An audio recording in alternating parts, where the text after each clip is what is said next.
Muy buenas noches, un gusto saludarlas y saludarlos hoy en esta gran conferencia de el seminario Jus Civile, en el que vamos a estar analizando todo lo que tiene que ver el Código Civil de la Ciudad de México. Vamos a analizar artículo por artículo y bueno, los temas de gran importancia que tiene este ordenamiento legal.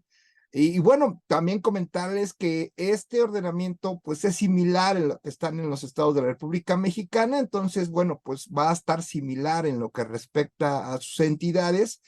Y bueno, vamos a ir poco a poco avanzando en miras de llegar a lo que va a ser el Código Nacional de Procedimientos Civiles y Familiares, que bueno, que para poder llegar ahí tenemos que ver todas las figuras del Código Civil y bueno, ¿a qué nos estamos enfrentando? ¿Les gustaría conocer cuáles son las consecuencias jurídicas de un acta de matrimonio, de un acta de defunción, de cuáles son las anotaciones, cómo se deben de realizar y bueno, algunas cuestiones particulares cuando una persona decide por propio derecho cambiarse el nombre, cambiarse su sexo, cambiarse, bueno, el apellido, bueno, varias cosas que se pueden cambiar y bueno, cuál sería el procedimiento y cómo se debe de hacer, además de poder establecer un análisis preciso de cómo debe estar una acta de matrimonio, un acta de defunción, porque todos de alguna manera conocemos cuáles son las consecuencias jurídicas si son falsas, ¿ok? Pero ¿cuáles son las consecuencias jurídicas, por ejemplo, en un juicio sucesorio, ¿no? ¿Qué va a pasar ahí? ¿Qué podemos encontrar? ¿A qué nos tenemos que enfrentar en la práctica? Siempre lo he comentado, la firma SMT Gómez Mol Jurídico hace estas conferencias gratuitas. No vengo a leer el código, vengo a analizarlo junto con ustedes, a conocer cuáles son las particularidades y cuáles a lo que nos estamos enfrentando. Entonces, vamos a dar inicio a la conferencia. Ahorita todos vamos a estar en modo silencio. Quien tenga dudas o preguntas, anótenlas por favor y después de la conferencia, ahora sí que veremos todas las dudas y recuerden, quien guste pertenecer a los grupos Vampiro de WhatsApp, donde compartimos muchísima cultura jurídica, además de que se pueden conocer abogados de otros estados para poder trabajar exhortos o algo en particular que ustedes lo decidan, pues bueno, suban su número telefónico. Son grupos que administro solamente yo. No está permitida ningún tipo de política o algo que tenga que ver, que no tenga que ver con la cuestión jurídica, y en algunos casos es una expulsión inmediata. Y también, si quieren la presentación, se las debo los de la semana pasada, pero hoy en la noche me pongo al corriente.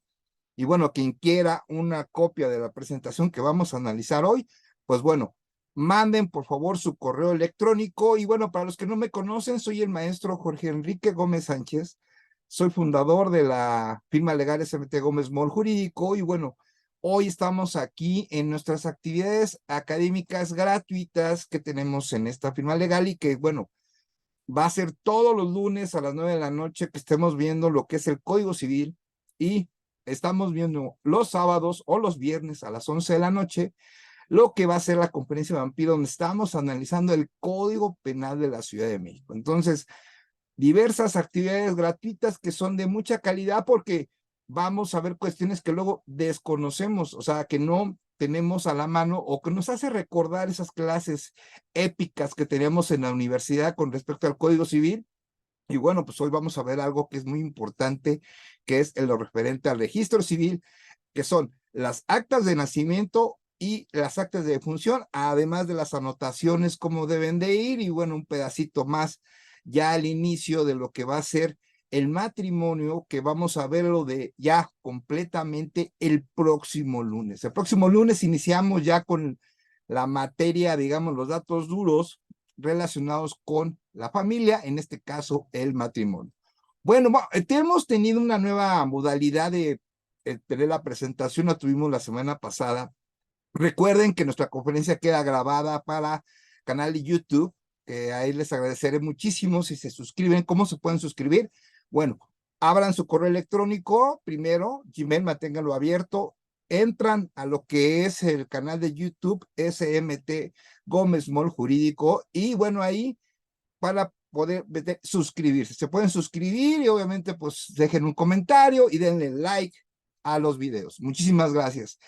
Bueno, vamos a compartir la presentación de una manera diferente. Entonces vamos a hacer una prueba. Ya lo hicimos la semana pasada. Vamos a hacerlo nuevamente hoy. Y bueno, vamos a buscar, vamos a ponerla. Vamos a ver cómo nos queda. Y bueno, ahorita, si alguna falla, pues ahorita lo vamos a ver aquí. Y bueno, pues aquí lo tienen. Es una nueva modalidad que tenemos para poder hacer la presentación aquí con ustedes. Y bueno, pues ahora sí que vamos a iniciar. Permíteme un momento para cambiarme para este lado, que es donde está mi lugar. Y aquí ya vamos a estar iniciando la conferencia. Permíteme un segundo. Ok, y aquí estoy. Queda grabado y también obviamente va a quedar para ustedes en nuestro canal de YouTube.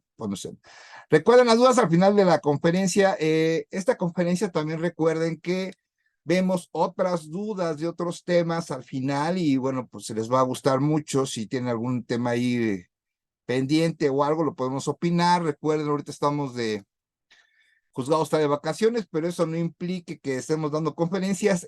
Yo creo que voy a hacer conferencia el próximo viernes a las 11 de la noche, continuar con lo que es el Código Penal de la Ciudad de México, y bueno, pues vamos a continuar con nuestras actividades, también con otro tipo de conferencias que ya tendrán noticia en lo que es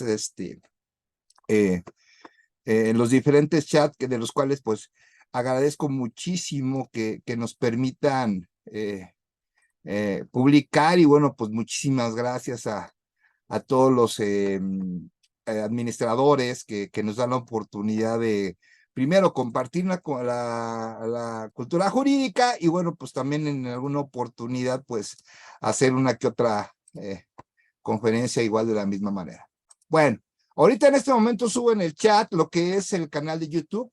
Ahí ya están las conferencias, van a ir creciendo conforme avance el tiempo.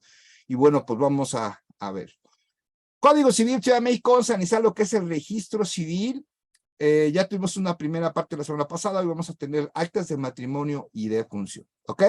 Bueno, como lo conocemos, está en el libro primero, que es de la habla de las personas. El título cuarto es el registro civil, donde vamos a iniciar nuestra conferencia. Y bueno, vamos a ver lo que es, lo que ya hablamos del registro civil la semana pasada. Hoy vamos a hablar de las actas de matrimonio que se encuentran en el capítulo séptimo. Y bueno, vamos a empezar bueno, ¿cuáles son las consecuencias jurídicas? Bueno, las consecuencias jurídicas cuando tú tienes un acta de matrimonio falsa, por ejemplo, te piden unos clientes que vas a llevar un juicio de divorcio y te entregan su acta de matrimonio y tú dices, bueno, ok, bueno, ¿cuál sería la forma para checar si es verdadera o no de primera instancia? Bueno, pues se revela el papel, yo buscaría el nombre del juez en internet para conocerlo, googleaba a ver si existe ese juez, los nombres, existen los nombres también propios y checa lo que son las fechas de que vienen los papás, los que estuvieron como bueno, presentes el día que se firmó esa acta de matrimonio. Entonces, hay que buscar diferentes formas para identificar inmediatamente si tenemos a la mano en un próximo caso, por ejemplo, un nuevo caso, un acta de matrimonio falsa. Si es real, pues no tenemos tema, pero si es falsa, muchos me han preguntado, no, pues maestro, resulta que el acta de matrimonio es falsa, pero pues quien firma el escrito inicial de un divorcio incausado, por ejemplo, pues es la parte actora y es el que entrega el documento y es el que tiene la responsabilidad. Hasta ahí estamos bien. Pero ustedes piensan que el hecho de que tú entregues un escrito inicial para un divorcio incausado, ya se va a iniciar. Pregunta, ¿creen que el abogado que se encuentra, que va a llevar el asunto, que tiene su cédula profesional, su nombre completo, sus datos, creen que tendrá una responsabilidad penal? Bueno, les comento, el hecho de que tú lleves el asunto en un divorcio incausado, no aquí solo en la Ciudad de México, sino a nivel nacional, en cualquier entidad, y tienes una acta de nacimiento, un acta de matrimonio falsa, pero no te has dado cuenta, déjenme les digo que si se llega a descubrir dentro del juicio, va a haber vista al Ministerio Público y obviamente va a estar un delito que es falsificación o la utilización de un documento oficial falso. Ya tendrá su tipo penal cada entidad. Pero aquí la pregunta es, ¿tendrá alguna consecuencia jurídica o el abogado? Pues miren, yo en lo personal, si yo fuera Ministerio Público, yo sí lo mandaba a llamar. Y el hecho de que tú no tengas conocimiento de experto en perito de documentos, no te exime de esa responsabilidad. Entonces, ¿tuviste el documento a la mano? Sí. ¿Presentaste el escrito y aparecen tus datos? Sí. ¿Lo firma la parte actora? Sí. Pero tú tuviste contacto con ese documento. Entonces, no te puedes eximir al 100% de la responsabilidad, y más como eres abogado. Entonces les voy a pasar unos tips para poder identificar un acta de matrimonio falsa, que es lo primerito que se me ocurrió. Y como les dije, no vengo a leer el Código Civil, venimos a analizarlo, ¿ok? Yo tengo conocimiento de que muchas de las personas que nos visitan en estas clases gratuitas, pues son estudiantes, son abogados que apenas terminaron la carrera o abogados que ya tienen tiempo postulando, pero a lo mejor estamos viendo puntos bien finos que les va a servir de mucho en su actuar como abogado litigante. Yo actualmente soy abogado litigante. Litigo en la Ciudad de México, Estado de México, y bueno, siempre me he encontrado con diferentes cuestiones y por eso yo vengo aquí primero a mostrar lo que me ha pasado y bueno, como experiencia, decirle, bueno, cuáles puntos tenemos que hacer. Uno, obviamente, si has tenido en tus manos varias actas de matrimonio, pues sabes cuál es el tipo de papel, qué datos debe contener, cuáles datos debe de concordar. Por ejemplo, es muy importante que tengas a la mano, si vas a abrir un nuevo divorcio incausado, pues es el acta de matrimonio y obviamente pues la copia del INE de la parte actora, que en este caso, cliente, sea hombre o mujer. Y bueno, pues estás de acuerdo que la CURP que tiene la INE tiene que ser igual a la que debe de cuadrar con la información del acta de matrimonio. Entonces ese es el primer punto. Comparar la información del acta de matrimonio con la INE de tu cliente. Dos, bueno, y el papel que sea factible. Otro punto que es muy importante, miren, ahí les va un tip. Hay una maquinita que expide actas de nacimiento, actas de matrimonio a nivel nacional, y esas las pusieron en el Estado de México. Bueno, esas maquinitas, si tú le das la información, te dice si encuentra, no encuentra y tiene un costo. Yo hace ya tiempo que he estado sacando ahí actas de nacimiento para diversos asuntos. Te cobran una cantidad, no sé, 100 pesos, 120, algo así. Pero la puedes utilizar para saber si es buena o no el acta al buscar la información. ¿Por qué? Porque si tú pones ahí la información para hacer la búsqueda, porque la haces manual, y no te arroja información la máquina, entonces ya empiezas a preocuparte y dices, a ver, espérate. Entonces, si llega un momento en que no empieza a cuadrar la información, yo recomiendo muchísimo, por ejemplo, si esa acta de matrimonio se hizo en la Ciudad de México, ve y pide una copia al registro civil. Tú puedes hacerlo como abogado, o sea, no es necesariamente que vaya el cliente. Tú puedes ir a pedir una copia.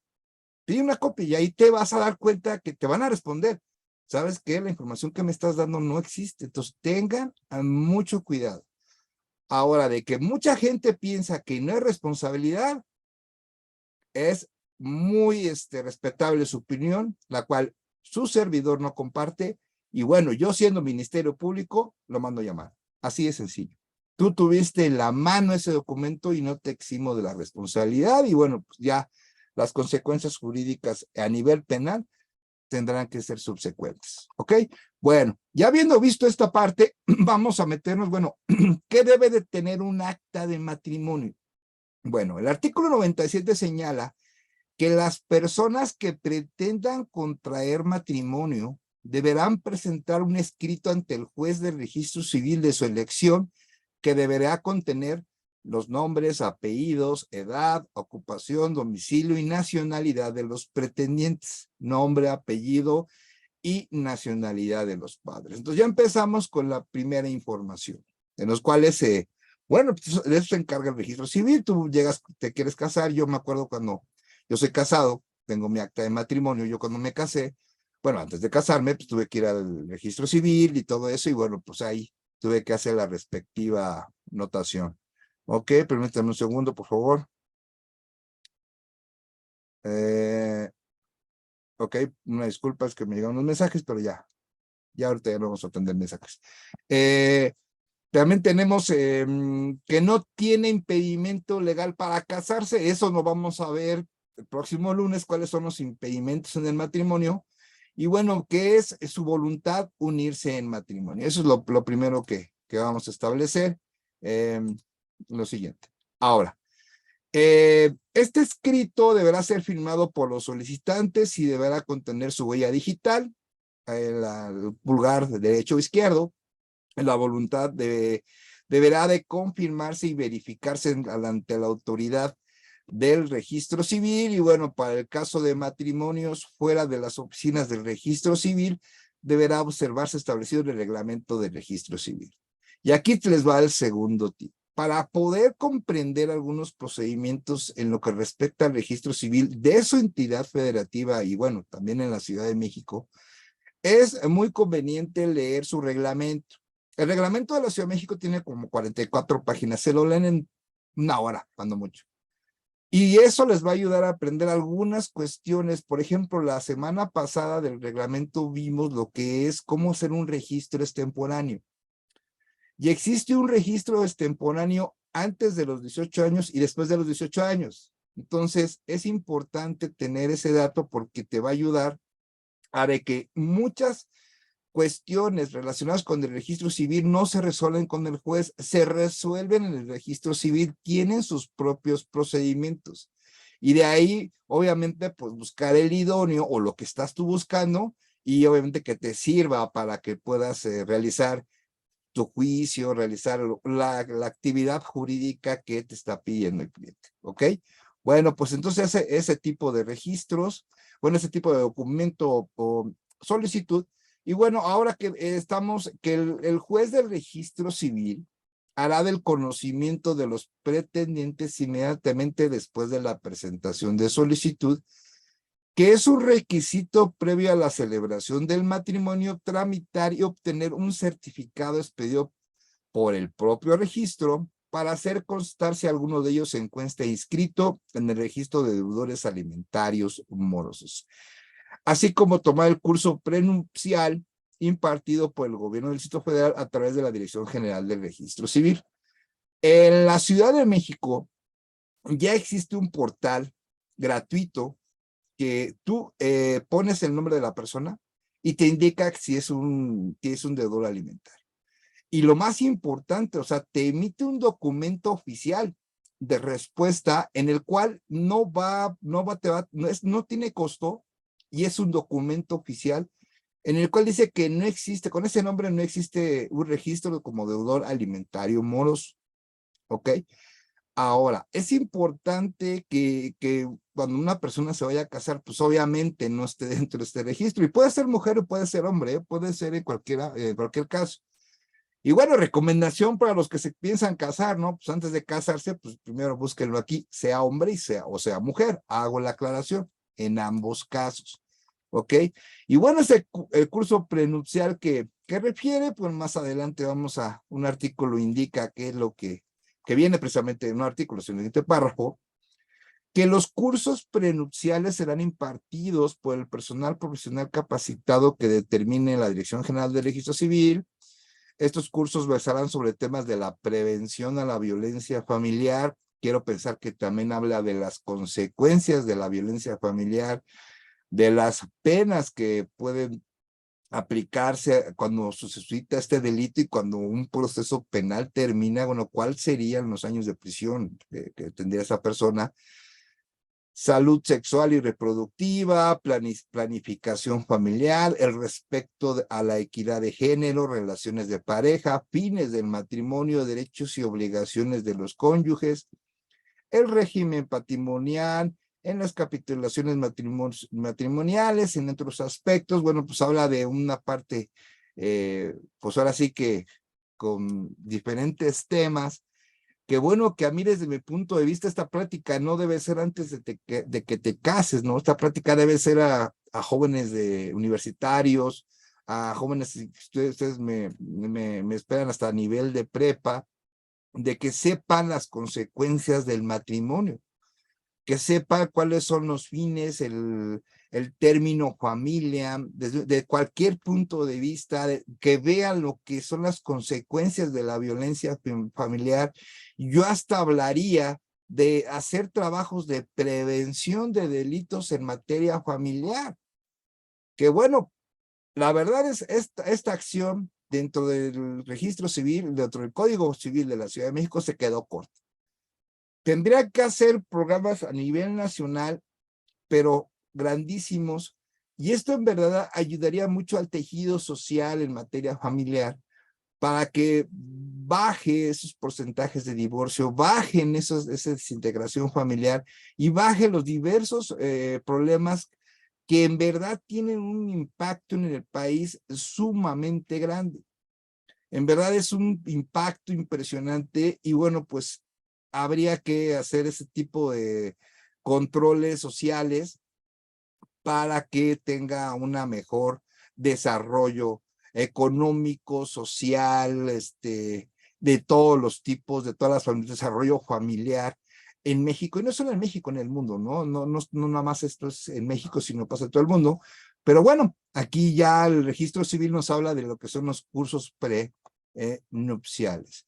Ahora, tenemos que el escrito al que se refiere, el artículo anterior que ya vimos, se acompañará de una copia certificada del acta de nacimiento de los pretendientes, constancia de que los pretendientes han otorgado de manera indubitable su consentimiento, documento público identificado de cada pretendiente o algún otro medio que acredite su identidad de conformidad con lo que establece el reglamento del registro civil. Bueno, pueden nombrar una persona que, que pueda llevar los documentos o en el mismo registro civil se los van a pedir y bueno, esta es una parte administrativa. Quiero recordarles una cosa. Cuando vean los artículos saltados, o en este caso, por ejemplo, las fracciones, ¿no? Que si se dan cuenta, no tenemos la fracción 2 ni la fracción, la fracción no la tenemos. Bueno, quiero comentarles que todo lo que se encuentra derogado no va a aparecer en la presentación y no vamos a hablar de eso. No vamos a hablar, por ejemplo, de que por qué lo derogaron y que qué decía al principio, cuáles fueron las consecuencias, ni nada de eso. Nos vamos a enfocar exclusivamente a lo que está vigente, a lo que viene en el Código Civil, y esa parte no la vamos a hablar. Entonces vamos a dedicarnos a lo que es lo que establece el Código Civil actualmente.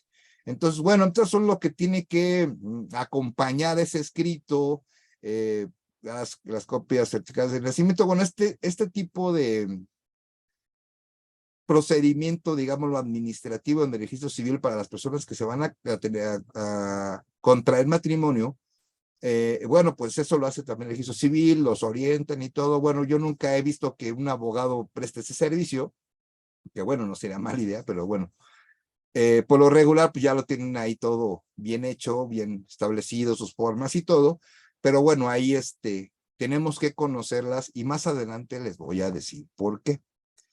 Bueno, declaración de ambos pretendientes bajo protesta de decir verdad de no haber sido sentenciados por violencia familiar. En caso de que alguno de los pretendientes haya sido sentenciado por violencia familiar, es necesario que el otro pretendiente entregue al juez una declaración en la que manifiesta conocer de la situación y que a pesar de ello, mediante su voluntad de contraer matrimonio, el convenio que los pretendientes celebren con relación a sus bienes precedentes y a los que adquieran durante el matrimonio, el convenio se expresará con toda claridad si el matrimonio se contrae bajo el régimen de sociedad conyugal o bajo el régimen de separación de bienes. Y aquí es donde yo me voy a detener un momento para comentarles lo siguiente. Bueno, ustedes saben qué pasa en un juicio, ¿no? De divorcio incausado. La primera pregunta que nosotros le hacemos al cliente es, ¿o estás casado bajo bienes, bajo una sociedad conyugal o régimen de separación de bienes? Y entonces pues ya te informa, ¿no? ¿Cuál es su estatus? Pero bueno, este convenio que yo les platico, ¿podrá haber sufrido cambios al momento que se crea el matrimonio? ¿Se tendrá acceso a esa información que pueda ayudar en un juicio de divorcio incausado? Bueno, para separación del vínculo matrimonial no le veo el problema. El problema lo veo en los bienes y les voy a decir por qué. ¿Qué no le ha pasado que le llega con un juicio de divorcio incausado y pues, bueno, estuvieron 15 años casados, estuvieron bajo el régimen de separación de bienes, pero durante el matrimonio ellos hicieron una casa, cada quien pagaba la mitad y mitad y mitad se hizo, pero al final una de las partes nada más la registró a su nombre. Se ejerce la separación del vínculo, pero bueno, ¿cómo quedaría la casa? Bajo el régimen de separación de bienes queda cada quien lo suyo, ¿no? Pero ¿cómo podrías tú lograr algún dato que te sirva para poder que la otra persona pueda recibir algo que estuvo él dando, demostrándolo obviamente con algunos otros datos de que él estuvo poniendo de su dinero para hacer la mitad de la casa y que aún así que esté registrada ante notario con la otra persona tendrá derecho a algo? Eso lo va a determinar el juez al final. Pero bueno, ¿qué nos llama aquí la atención? Pues cuando cuando dos personas contraen matrimonio, existe información en el registro civil que nos puede ser útil y se podrá solicitar, a lo mejor nosotros no, pero sí solicitarla al juez de lo familiar. Se solicita, señora, toda la información que obre del registro civil. Obviamente se casaron en la Ciudad de México, estoy hablando, o en la entidad que esté, ¿no? Se lo pides al juez familiar toda la información que se utilizó cuando se llevó a cabo el matrimonio. Y bueno, pues aquí habla de declaraciones, habla de un convenio, habla de que pues que no haber sido sentenciado por violencia familiar. Aquí, por ejemplo, sería muy importante esa parte, ¿no? De que bueno, hubo violencia familiar antes o después, que son datos muy duros que pueden ser utilizados en juicios diversos. Pero el punto es, ¿cómo habrá sido ese convenio dentro de que ok, cómo van a estar los bienes presentes al momento de que adquieran bienes durante el matrimonio? Sería de observar aún bajo el régimen de separación de bienes, aún con el régimen de sociedad conyugal. Entonces, ¿a qué vamos? Concluimos con esta parte, que existe información en el registro civil cuando se llevó a cabo el acto del matrimonio y se generó un acta de matrimonio. ¿Esa información puede ser útil? Déjenme les informo que sí. Que se puede pedir también. Debe de haber una cierta particularidad del caso y el por qué lo pidas, ¿no? Porque eso te lo va a decir el cliente, te va a decir, no, pues el cliente, ¿sabes qué? Oye, tú viste el convenio, porque hay unos que van a decir, yo ni me acuerdo qué hice, ¿no? Ok, o te puede llegar un cliente que diga, ¿sabes qué? Yo me quiero divorciar porque, bueno, a mí me dijeron firma, me casé, pues no tengo mayor información al respecto. Quiero ver cómo es la situación que tiene mi matrimonio y me quiero divorciar. Pero a lo mejor ni sabía que estaba casado, otro ejemplo. Entonces, pueden fingir en matrimonios, esa es una realidad. Entonces, bueno, se abre el juicio de divorcio incausado y se solicita al juez, queremos toda la información que obre cuando se realizó el acto del matrimonio en el del registro civil. Y esta información con copia certificada. Entonces, esta es la esencia de poder analizar los diferentes artículos del Código Civil. Bueno, ¿qué te puedes enfrentar? ¿Qué es lo que existe en este acto? Mucha gente piensa, no, pues nada más vas, te registras, te anotas, te dan un documento, fijan fecha, va el juez, vas al registro civil, ahí te casas o va a tu casa el juez, te casas en tu casa y es todo. No, son muestros todo lo que tiene que llevar.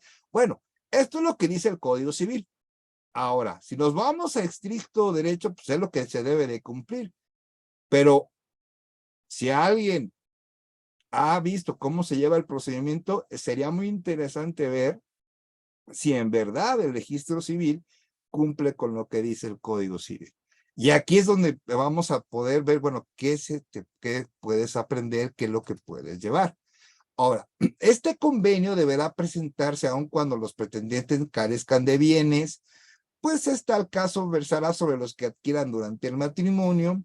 El convenio deberá tomar en cuenta lo que dispone el 189 y el 211, que ya veremos después. El oficial del registro civil explicará a los pretendientes todo lo concerniente al mismo, a efecto de que el convenio quede debidamente formulado. Si de conformidad con el artículo 185 fuere necesario que las capitulaciones matrimoniales consten en escritura pública, se acompañará un testimonio de una escritura. Y bueno, también existe otras cuestiones que se tienen que ver. Eso lo vamos a ver ya en lo que es la figura del matrimonio el próximo lunes. Vamos a ver esta parte de que, bueno, capitulaciones matrimoniales, qué es lo que debe de constar, que constatar en escritura pública, esto con los fines de legales en un futuro o durante el matrimonio, lo que va a suceder. Y bueno, pues toda esa parte pues les va a ayudar en tener una idea pues más amplia de lo que es el matrimonio. Hoy nada más estamos viendo lo que es el acta de matrimonio. Ok, bueno, vamos a continuar con esta presentación y ahora vamos a ver que, bueno, copia del acta de defunción del cónyuge fallecido, si alguno de los pretendientes es viudo, o de la parte resolutiva de la sentencia de divorcio o de nulidad de matrimonio, en caso de que alguno de los pretendientes hubiera sido casado anteriormente. La manifestación por escrito y bajo protesta de decir verdad, en el caso de que alguno de los pretendientes haya concluido el proceso para la concordancia sexogenérica, establecidos del capítulo 4 del título 7, que ya también veremos próximamente, bueno, esto del Código de Procedimientos Civiles, mismo que tendrá de carácter de reservada, y copia de la dispensa de impedimentos si los hubo. Bueno, esto es lo que son los documentos que tienen que tener aparte para contraer matrimonio, y aquí el que me llama la atención es el acta de defunción del cónyuge fallecido, si es viudo, o de la sentencia de divorcio o de nulidad de matrimonio. Entonces, bueno, puede existir que cuando ustedes lleven un asunto de juicio de divorcio incasado, bueno, o cualquier otro, por ejemplo, un juicio sucesorio, ¿no? De que, bueno, si estuvieron casados, no estuvieron casados, vuelvo a lo mismo, analizar esa acta de matrimonio, ¿no? Y bueno, ¿y qué nos deja esta fracción importante? Nos deja que cuando tengamos al cliente o quien va a llevar la situación, hay que preguntar un poco del pasado y decirle, bueno, aquí yo tengo un acta de matrimonio, ¿ok? Hasta aquí estamos bien. Bueno, antes estuvo casado, no, pues que sí, ¿qué pasó? No, pues pues nada más supe que estuvo casado y ya es cuando empiezan los problemas, porque dices, a ver, sabes que estuvo casado o casada, pero tienes un acta de matrimonio que es ahorita la de ahorita. Entonces, el pasado, ¿qué pasó con ese matrimonio? Y mucha gente dice, no, pues como ya no vivían juntos, pues ya no tiene validez. Problema. Todos sabemos que cuando se separan y no existe el divorcio como tal, pues eso sigue existiendo jurídicamente hablando. Ahora, no, pues que es viudo, ok, pero ¿tienes el acta de defunción del fallecido? No, pues según dice, ese es otro problema. No podemos trabajar con habladas, con el simple hecho de que el cliente lo diga, es que yo lo dije porque me dijeron. En el derecho hay dos máximas del derecho, siempre se los he dicho.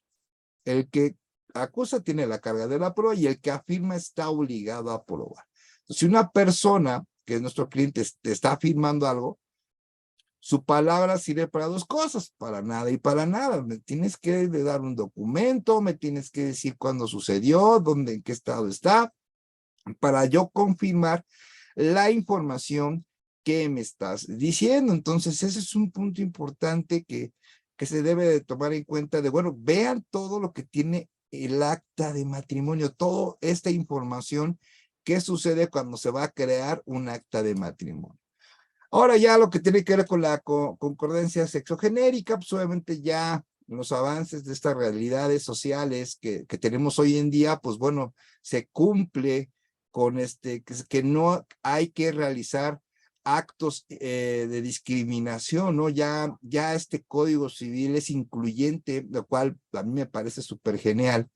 Y bueno, va a seguir continuando todo esto para que pueda generarse una inclusión, ¿no? De los actos de matrimonio, y no solo en México, sino a nivel mundial, que bueno, pues va a ir continuando en su desarrollo y bueno, trabajando para que no exista discriminación en cualquier área, ¿eh? Yo estoy totalmente en contra de actos discriminatorios, sino que se tiene que establecer una nueva ideología que debe de prevalecer y cumplir con los derechos humanos que, como lo saben, nuestro artículo primero constitucional ya señala su cumplimiento a los tratados que han sido firmados y ratificados por el Estado mexicano.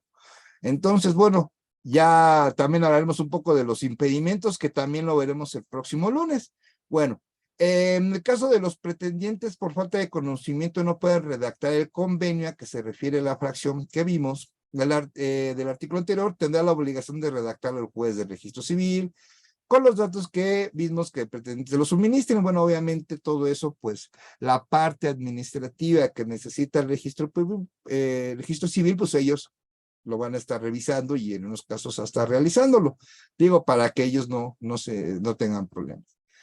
El artículo 6 ya nos indica que el juez de los registros civil a quien se presente el solicitud de matrimonio con los requisitos enumerados en los requisitos anteriores, hará pertinentes, reconozcan ante él y por separado sus firmas y sostengan su voluntad para contraerlo, ponderando la veracidad de que alguno de los contrayentes no haya sido sentenciado por violencia familiar. Y bueno, esa es una parte importante. Digo, bueno, no debe de existir, ya vuelvo a lo mismo, que existan actos de discriminación. Si una persona ya pasó por una sentencia de violencia familiar, pues no es impedimento para que se vuelva a casar. Ahora, se vuelve a casar, la persona con la que se casa, pues lo único que están pidiendo es que ella tenga conocimiento de esa sentencia y que bajo protesta de civilidad ella acepte ese matrimonio así como con los datos que tiene. Digo, eso ya lo tendrá que checar el juez y obviamente es muy sano hacerlo de esa manera, ¿no? Porque se tiene otro documento en el cual tiene que firmar los dos en el caso de que no exista, pero sí existe, pero tú informas al registro civil al juez que no existe, que nadie fue sentenciado por violencia familiar, y después se descubre que sí, van a llegar a una nulidad, van a tener un problema y sobre todo un problema penal, porque están proporcionando información falsa a un juez. Entonces, eso sí hay que tener cuidado y bueno, de nosotros como abogados tenemos que hacer bien la entrevista con nuestros clientes para determinar, bueno, cuál es la situación jurídica o cuál originó el problema. Y de ahí identificar también, bueno, en la utilización de actas de matrimonio en diverso juicio, pues identificar plenamente su veracidad. Y yo en verdad se los recomiendo mucho.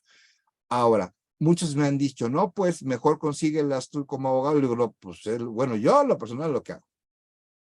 Y me ha pasado en diversos asuntos que he cochado que me dicen los abogados, oye, es que me trajo las actas, tienen como 2 años que fueron cuando las sacaron, y yo le digo, mira, muy recomendable que las vuelvan a sacar y que tú vayas como abogado al registro civil o las pidas a otro estado con abogado de confianza que te manden esas actas de matrimonio o actas de nacimiento y que tú ya estés con la plena seguridad que son documentos verdaderos. Bueno, eso yo lo recomiendo. El matrimonio se celebrará dentro de los 8 días siguientes a la presentación de la solicitud del matrimonio en el lugar, día y hora que se señale para tal efecto. En el lugar, día y hora designados para la celebración del matrimonio deberán estar presentes el juez de registro, los pretendientes o su apoderado especial, constituido en la fórmula prevenida en el artículo 44. Una persona cuando va a contraer nupcias en civil, bueno, matrimonio, y está el juez de lo civil, puede mandar un apoderado. Bueno, yo nunca lo he visto, espero no verlo, porque imagínense, es como si una persona se va a casar y manda a otra persona para que firme el acta o que presencie el acto y no es la persona que se vaya a casar, ¿no? Entonces, como que no tendrá mucho sentido hoy en esa realidad social, pero bueno, el Código Civil lo señala en ese supuesto. Acto continuo, el juez de registro civil leerá en voz alta el acta respectiva y les hará saber los derechos y obligaciones legales que contraen con el matrimonio para posteriormente preguntar a cada uno de los pretendientes si es voluntad unirse en matrimonio y si están conformes los declarará unidos en nombre de la ley y de la sociedad. Entonces ya se encuentra como una cuestión aquí de formalidad, ¿no? Solemne.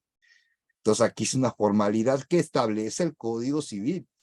Entonces se tiene que llevar a cabo al pie de la letra. Es algo solemne, es algo que es de suma importancia en materia familiar y bueno, le compete al juez del registro civil realizar este acto que estamos refiriendo en este momento. Ahora, se incorporará a la ceremonia del matrimonio civil la lectura de los votos matrimoniales elaborado por las partes con la asesoría y apoyo del personal del registro civil en su caso que los contrayentes así lo deseen. Bueno, ¿qué va a tener esa acta de matrimonio? Y ahí es donde empieza nuestro análisis, ¿no? De conocer, bueno, ¿qué tiene esa acta de matrimonio? Tiene nombres y apellidos, edad, ocupación y domicilio, lugar de nacimiento y nacional de los contrayentes, ¿no? Esto hablamos de nacionalidad porque, bueno, pues una persona extranjera se puede casar con un mexicano o mexicana. Digo, eso no lo impide la ley, ¿no? Entonces, pero obviamente que aquí, pues va a tener que traer sus documentos, ahora sí que apostillados a lo mejor relacionados con un acta de matrimonio, por ejemplo, de una mujer de Honduras, ¿no? O de un hombre de Guatemala. ¿Cuál sería el documento viable que te aceptaría el registro civil para que pueda contraer matrimonio con un mexicano o una mexicana? Entonces, allá nos metemos en materia de derecho internacional que también sería de suma importancia revisar. ¿Para qué fines? Luego, para fines que en un futuro, si existe ese documento que se tenga que utilizar en un juicio de determinada causa, pues bueno, saber, bueno, está bien el acta de matrimonio, ¿no? Entonces, eso en verdad es de suma importancia. También va a contener los nombres, apellidos, ocupación, domicilio y nacionalidad de los padres. Eso también es importante. Les recomiendo un cafecito ahorita que acaba de llover. Bueno, por acá estuvo lloviendo. Yo me imagino que por donde están ustedes también a lo mejor un poco. Que no hubo impedimento para el matrimonio o que este se dispensó. La declaración de los pretendientes de ser una voluntad de unirse en matrimonio y de haber quedado unidos que hará el juez a nombre de la ley y de la sociedad. La manifestación de los pretendientes de que contraen matrimonio bajo régimen de la sociedad conyugal o separación de bienes, ya en su modalidad en particular lo veremos el próximo lunes, como ya les comenté, vamos a ver todo lo que tiene que ver con el matrimonio. La declaración de ambos pretendientes de no haber sido sentenciados por violencia familiar y en su caso la declaración de uno de los pretendientes tiene conocimiento de esa situación y aún así su voluntad de contraer matrimonio. Que se cumplieron con las formalidades exigibles por el artículo anterior, el acta estará firmada por el juez de registro civil, los contrayentes y las demás personas que hubieran intervenido, si supieran y pudieran hacerlo. En el acta se imprimirán las huellas digitales de los contrayentes, también para que se dé formalidad al documento y al acta. La celebración de conjunta de matrimonios no exime al juez del cumplimiento estricto de las solemnidades, como ya lo comentamos, a que se refiere los artículos anteriores. Los contrayentes que declaren maliciosamente un hecho falso serán consignados al Ministerio Público para que ejercite la acción penal correspondiente. Es de suma importancia revisar eso. Yo ya hace como un año tuvimos la oportunidad de un caso ya en Ministerio Público, precisamente de que utilizaron documentación falsa en un matrimonio y durante un juicio del orden familiar se dieron cuenta, porque dieron vista al Ministerio Público, y fue un problemón gravísimo, ¿eh? En verdad, es un problema sumamente grave porque el documento falso utilizado ante un procedimiento, por ejemplo, como el matrimonio, el documento falso es prueba plena. O sea, ahí ya no puedes contravenir contra ese documento, no puedes, es el documento como tal, así físico, lo va a ser utilizado, que es primero como un dato de prueba, después un medio de prueba, y bueno, va a ser una prueba al final del juicio oral, y bueno, si llegas a esa instancia, y va a terminar en condena. O sea, no va a haber, ahí sí no hay manera de que te puedas salir de eso, ¿no? Puede haber un sistema, un medio alternativo, digo, pues ahí puede existir otro cambio ahí dentro del proceso penal, pero de que va a pasar algo, va a pasar. Entonces, es en verdad un problema gravísimo la utilización de documentos falsos al momento de realizar un matrimonio. Por eso que es importante su revisión, ¿ok? El juez del registro civil que tenga conocimiento de que los pretendientes tienen impedimento para contraer matrimonio levantará un acta ante dos testigos y que le hará constar los datos que le hagan suponer que exista el impedimento. Cuando haya denuncia, se expresará en el acta el nombre, edad, ocupación, estado y domicilio del denunciante, insertándose al pie de la letra la denuncia. El acta firmada por la que en ella intervienen será remitida al juez de primera instancia que corresponda para que haga la calificación del impedimento. Entonces, fíjense, si existe un impedimento, hay dos formas. Una, llega una persona con nombre tal y va a hacer la denuncia ahí con el juez de lo civil. Va a decir que su nombre, todo eso, y bueno, va a describir su denuncia. Pero también existe la posibilidad que sea una denuncia anónima en la que refieran cuál es el impedimento para contraer matrimonio. Impedimentos que ya con precisión nos veremos el lunes, pero el impedimento es esa figura, ya existe la figura aquí en el Código Civil. Entonces, a partir de ese impedimento, bueno, ¿quién lo va a resolver? El juez de primera instancia. Y aquí sí puede existir la posibilidad que nos contraten como abogados litigantes, que nos digan, oh, ¿qué cree, licenciado? Nos íbamos a casar, hay un impedimento, y nos dijeron que lo va a resolver el juez de primera instancia, entonces necesitamos sus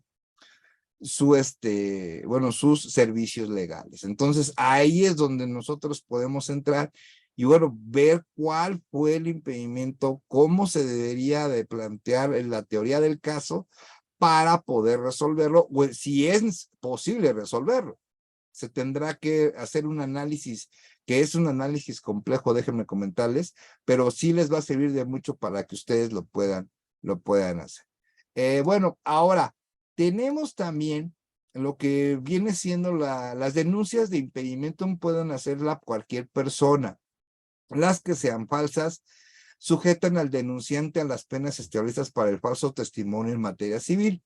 Siempre que se declare no haber impedido al denunciante, será condenado al pago de las costas, daños y perjuicios. Bueno, cuando es una denuncia anónima, pues no se conoce qué persona es, pero cuando es una denuncia que la hace una persona en la cual proporcionó su información y ese impedimento es un falso testimonio, pues va a recaer en una pena establecida en materia civil y puede ser condenado al pago de las costas y daños y perjuicios que existan al haber proporcionado esa información falsa. Antes de remitir el acta, el juez de primera instancia, el juez de registro civil hará saber a los pretendientes el impedimento denunciado, aunque sea relativo solamente a uno de ellos, absteniéndose de todo procedimiento ulterior hasta que la sentencia que decida el impedimento causa ejecutoria. Entonces se pasa a otro procedimiento cuando hay esos impedimentos. Esos impedimentos pueden ser por una persona con nombre, dirección, todo, y también puede ser una persona que sea anónima, ¿no? Entonces, y lo puede hacer cualquier persona, o sea, aquí esto es bien importante. Entonces, bueno, espero que no nadie se encuentre en un caso de esos, pero puede existir y el Código Civil lo establece. Ahora, ¿cuál es el procedimiento? Llega el juez de registro civil, él tiene conocimiento de ese impedimento, aunque haya sido una denuncia anónima, y bueno, pasa esa acta con esos datos correspondientes al juez de primera instancia, quien es el que va a resolver de ese impedimento, no el juez del registro civil. Entonces ahí es donde puede existir la entrada a nosotros como abogados para poder ayudar a solucionar esa controversia. Las denuncias anónimas o hechas por cualquier otro medio, si no se presentare personalmente el denunciante, solo serán admitidas cuando estén comprobadas. Entonces, ese es un punto importante. Si son anónimas, van a tener admisión, sí, pero sí y solo si estén comprobadas. Si no están comprobadas, no van a pasar. En este caso, el juez del registro civil dará cuenta a la autoridad judicial de primera instancia que corresponda y suspenderá todo procedimiento hasta que se resuelva. Denunciado un impedimento, el matrimonio no podrá celebrarse aunque el denunciante se desista. Mientras no recaiga sentencia judicial que declare su inexistencia o se obtenga dispensada. Entonces, queda momentáneamente, como que decimos, congelado ese acto. No va a poder seguir ese acto o no va a tener los efectos jurídicos hasta que se resuelva, hasta que resuelva el juez de primera instancia. Estamos hablando de un juez de lo civil, obviamente tendrá que ser en materia familiar y obviamente tendrá que abrirse como un caso dentro del juzgado para que lleve su procedimiento y al final determine ese juez de primera instancia si es viable ese impedimento o en su caso no. Y así es como se va a determinar esta parte, ¿no? Es el juez de los registros civil que autorice un matrimonio teniendo conocimiento de que uno o ambos contrayentes son menores de 18 años, de que haya impedimento legal o de que éste sea denunciado sin perjuicio de lo dispuesto por otros ordenamientos legales, será sancionado conforme el Código Penal de la Ciudad de México, el Distrito Federal de la Ciudad de México, y la Ley de Responsabilidades Administrativas de la Ciudad de México. Entonces, aquí ya nos dice que cuando el juez de registro civil autorice ese tipo de matrimonios con impedimento legal o contrayentes menores de 18 años, va a tener una sanción. Obviamente esos matrimonios no se pueden llevar a cabo.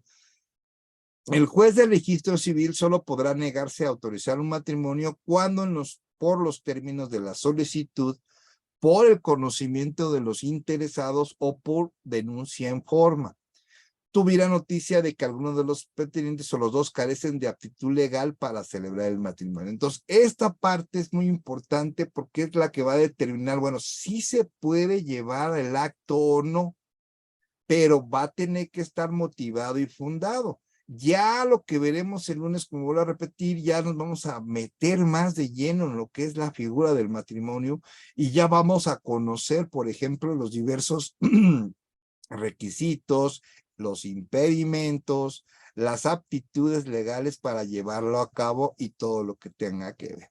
El registro del juez de registro civil, que sin motivo justificado retarde la celebración de un matrimonio, pues será sancionado con una multa. El juez del registro civil que reciba solicitud de matrimonio exigirá de los pretendientes bajo protesta de decir verdad todas las declaraciones que estime convenientes a fin de asegurarse de su identidad, aptitud e inexistencia de antecedentes de violencia familiar para contraer matrimonio. Y bueno, ya lo hablamos. El hecho de que una persona haya sido sentenciada por violencia familiar no es impedimento para que contraiga otra vez matrimonio o que contraiga matrimonio. Obviamente, con la otra persona tendrá que tener conocimiento de esa sentencia por violencia familiar y que aún así es su deseo contraer matrimonio. Ese es un punto importante. La sentencia, ahora vamos a ver lo que tiene que ver con las actas, anotaciones e inscripciones de divorcio. Ya vimos lo que es el acta de matrimonio. Bueno, ¿qué pasa? Después de un divorcio incausado, ya se genera, ya no va a haber vínculo matrimonial, ya no va a existir. Bueno, ¿dónde queda? ¿Qué pasa con esa acta de matrimonio? Bueno, aquí en la Ciudad de México. Aquí, por ejemplo, las diversas entidades de la República Mexicana pueden haber otros factores, otras formas, pero de que se tiene que realizar algo en su registro civil, se tiene que hacer. ¿Cuál van a ser las formalidades? Pues cada uno lo va a tener. Por ejemplo, aquí en la Ciudad de México, la sentencia ejecutoria que decrete el divorcio se remitirá en copia certificada al juez del registro civil para que realice la anotación en el acta de matrimonio. Entonces, ¿esto qué quiere decir? Que en la Ciudad de México un acta de matrimonio puede tener una anotación que diga que ya hubo un juicio de divorcio con tal juez, número tal, de juez de lo familiar, con fecha tal, se decretó que ya se disolvió el vínculo matrimonial. Entonces, eso ya va a haber una anotación dentro de esa acta de matrimonio. Entonces, punto número 1, ¿no? Llega una persona y dice, no, pues me quiero volver a casar pero, Lick, traigo mi acta de matrimonio pasada, ya no vivo con esta persona hace 10 años, pero pues no tengo acta de divorcio. Entonces, uno como abogado, por lo menos en la Ciudad de México, la única acta, ahorita vamos a ver que la única acta de divorcio que puede ser es cuando es un divorcio administrativo, pero aún así esa acta de divorcio administrativo la tienen que asentar dentro del acta de matrimonio. Entonces, si tu cliente, sea mujer o sea hombre, llega con su acta de matrimonio, pero no tiene ninguna anotación y la sacó el día de ayer, esto quiere decir que legalmente sigue casada o casada. Bueno, digo, mantiene todavía el vínculo matrimonial.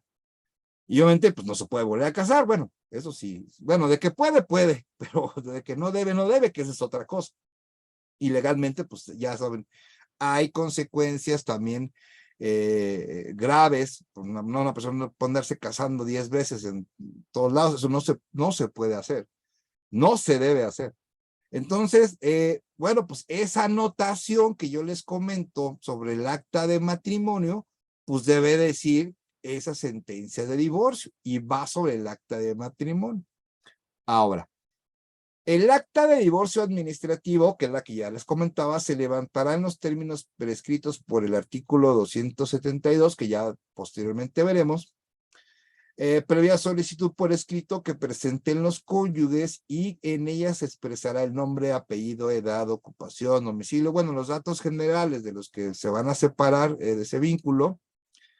Y bueno, pues cómo va a quedar esa acta. O sea, sí hay un acta de divorcio, pero siempre y cuando sea un divorcio administrativo. Ahí sí va a existir un acta. Bueno, entonces, bueno, ¿qué pasa con esa acta? Ok, bueno, extendida el acta de divorcio administrativo, se mandará a anotar en la del matrimonio de los divorcios, ¿no? Entonces se va a no hacer la anotación en el acta de matrimonio. Si el divorcio administrativo se hiciera en oficina distinta, aquella que se levantó en el acta de matrimonio de los divorciados, el juez de los registros civil que autorice el acta de divorcio administrativo remitirá copia de esta al encargado de la oficina que se haya registrado el matrimonio para que haga la anotación en el acta respectiva. Entonces, en un ejemplo, está una persona, una pareja, está en la Ciudad de México, ellos viven aquí, pero ellos se casaron en Veracruz.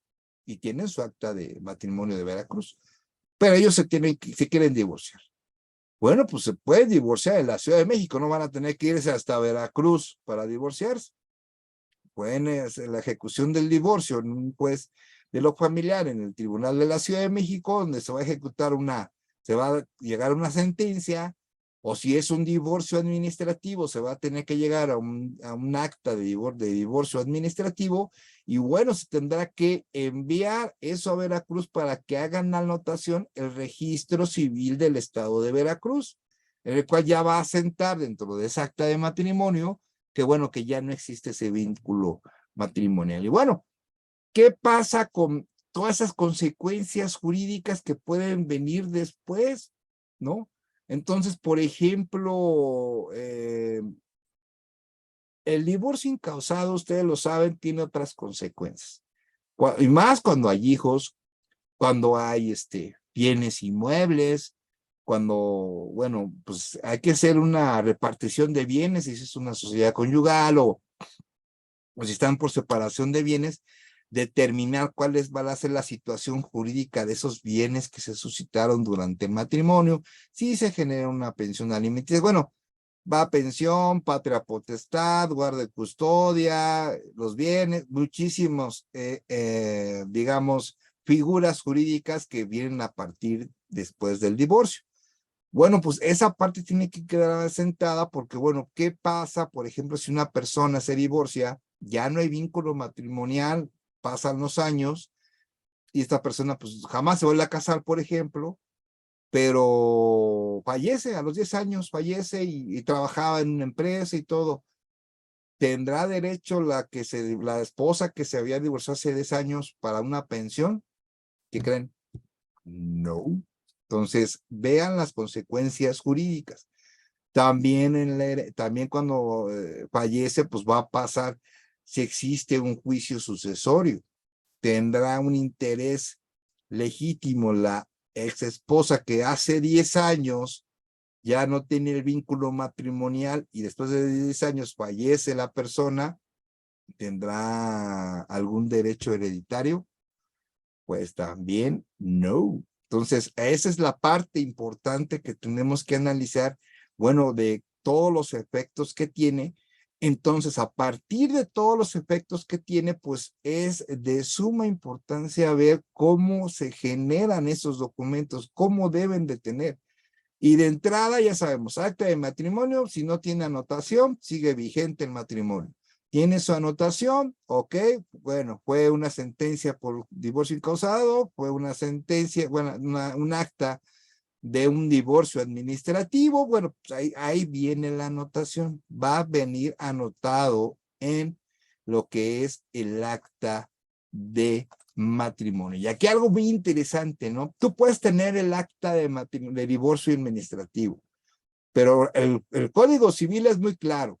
¿Quién es el que va a mandar a anotar en el acta de matrimonio ese juicio de divorcio administrativo? El juez del registro civil. O sea, no lo van a hacer las partes. El Código Civil es muy claro. Entonces, al generarse esa acta de divorcio administrativo por automático, tienen que hacer la anotación en el acta de matrimonio. Es importante esa parte porque no puede existir un acta de divorcio administrativo así sola por sí, cuando te la entreguen, ¿no? Para un asunto legal. O sea, ¿qué va a pasar? No, pues está bien bonita tu acta de divorcio administrativo, pero por favor me puedes traer el acta de matrimonio. ¿Y qué creen? En esa acta de matrimonio debe de aparecer la anotación. Y eso de que no puedo sacar el acta, que pues, no puedo, pues es que no se trata de que si no puedes, no, pues, o sea, sí puede, sí se puede, ¿no?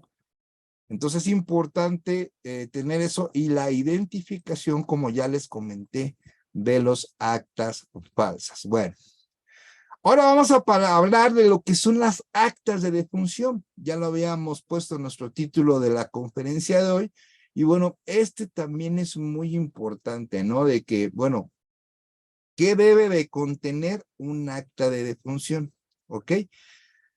El Código Civil lo señala muy concreto. Ninguna inhumación o cremación será sin autorización escrita por el juez del registro civil. Entonces ya empezamos ahí con los señalamientos directos del Código Civil. Ninguna inhumación o cremación.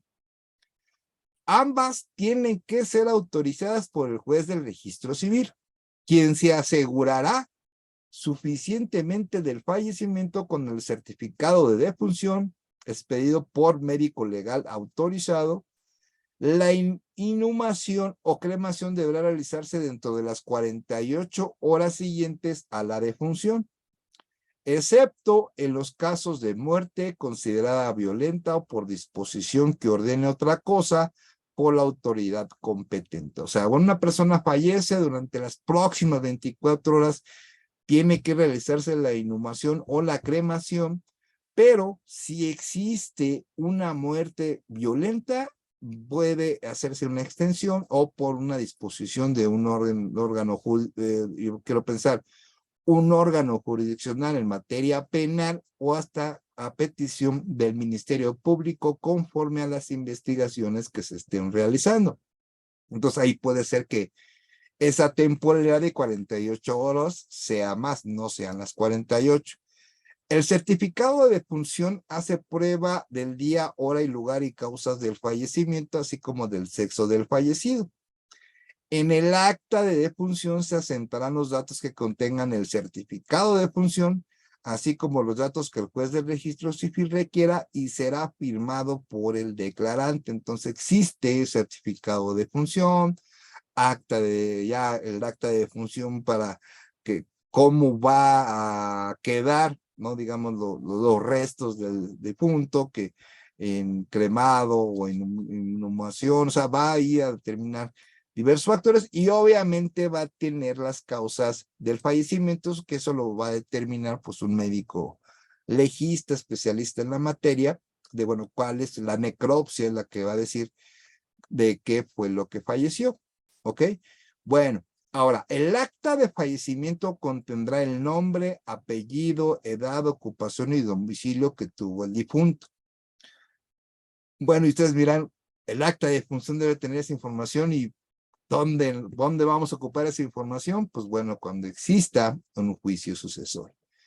El juicio sucesorio, hay que recordar, es universal, ya conocen las etapas, si no, bueno, ya lo veremos también en las sucesiones dentro del Código Civil, o en su caso ya lo veremos también en un futuro, en lo que es el Código Nacional, cómo lo establece ahora el nuevo Código Nacional de Procedimientos Civiles y Familiares. Y bueno, pues se va a radicar la sucesión en el último domicilio del decujus, que en este caso, ¿qué documento lo vamos a confirmar? Con el acta de fallecimiento, porque ahí viene el último domicilio que tuvo.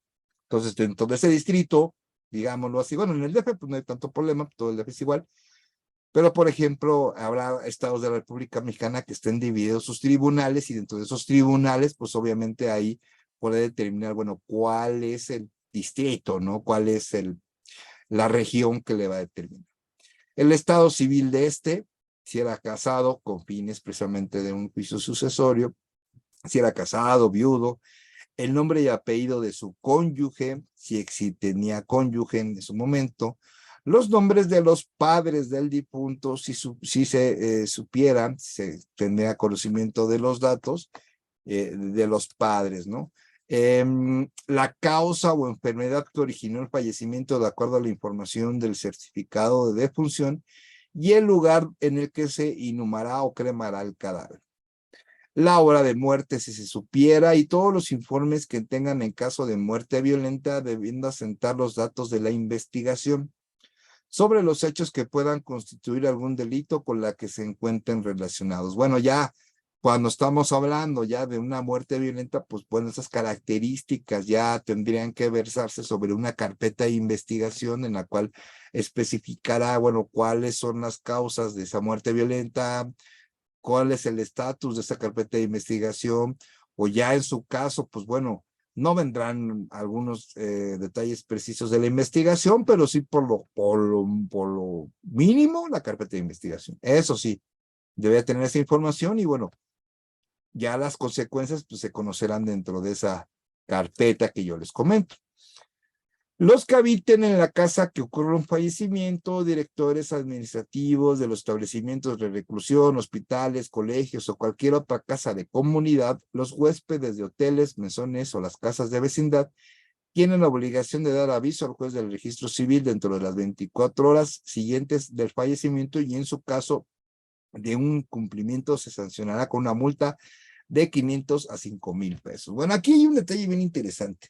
Y bueno, eso tendríamos también que hablar precisamente de trabajos de la prevención del delito, trabajos de conciencia ciudadana, pues de ética, ¿no? De como buen ciudadano, de cuál sería el procedimiento si tú te encuentras un cadáver en la vía pública, ¿no? Por ejemplo, o tú eres un trabajador, estás en una empresa y pues está tu compañero que es el encargado de la bodega, ¿no? Por ejemplo, y se encuentra y lo ves que pues, ya ni se mueve, está todo pálido y te espantas, ¿no? ¿Cómo saber que una persona pues, ya no tiene signos de vida, ya no cuenta con signos vitales? Entonces, ese tipo de cuestiones sí serían muy importantes verlas con un procedimiento general a nivel nacional, y no solo nacional, a nivel internacional. ¿Qué es lo que se tiene que hacer? Entonces, bueno, aquí se le habla al Ministerio Público, se le habla a la policía, ya llega, ellos informan cómo encontraron a la persona fallecida, y bueno, también dar de conocimiento al juez del registro civil del fallecimiento, ¿no? Entonces, digo, para no caer en esa sanción. El punto es de que, bueno, ¿cuál sería el procedimiento? Pensando obviamente que la persona que está haciendo la denuncia de esa persona que falleció, pues no está vinculada con ese fallecimiento o no lo provocó, ¿no?